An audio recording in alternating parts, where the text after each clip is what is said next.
Dwain,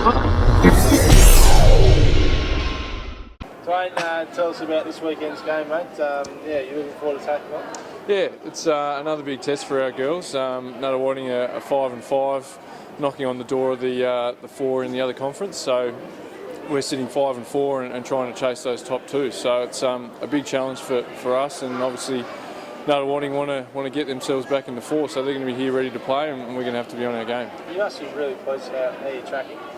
Yeah, definitely. I think last week was certainly a big win for us and sort of put us back on the map a little bit, and a bit of a reward for the hard work that the girls have done to start the year.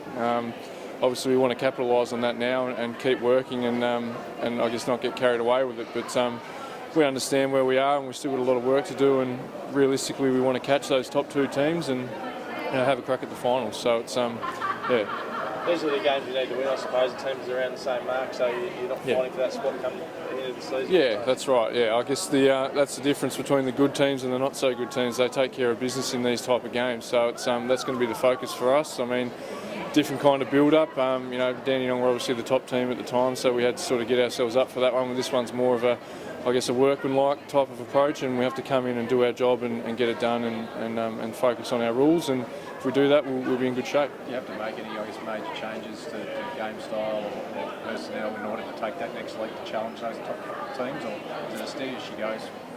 I think we've at the moment we've challenged the top teams when we played them. I think it's more about consistency within the game as to where we're falling down. So I think we're on the right track. I think it's more about just being consistent and sticking to our stuff the whole 40 minutes of the game, rather than having those lapses for 5 or 10 minutes, which sort of have put us out of those games in the past. So I think Friday night we did that against Dandenong, and that's this week that's what we'll be looking for again.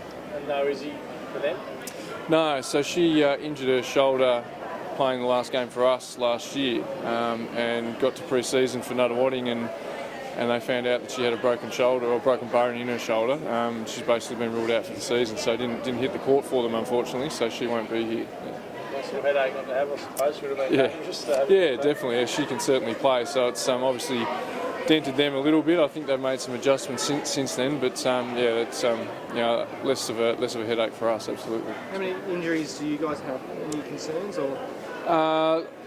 Not so much injury concerns. I think we've got a few sore bodies. I think Kylie's a little bit sore at the moment, so we've sort of nursed her through. Britt Parker's having some issues with her feet, so she's had a light week of training. But in terms of injury concerns, I think we'll be okay. It's just a period where we've got to nurse the girls through at the moment. So yeah. Expecting she to get a lot of close attention given the last couple of weeks she's had. Just phenomenal on the court. Yeah, I'd suggest so. Her and Alex are obviously probably the focus for most teams.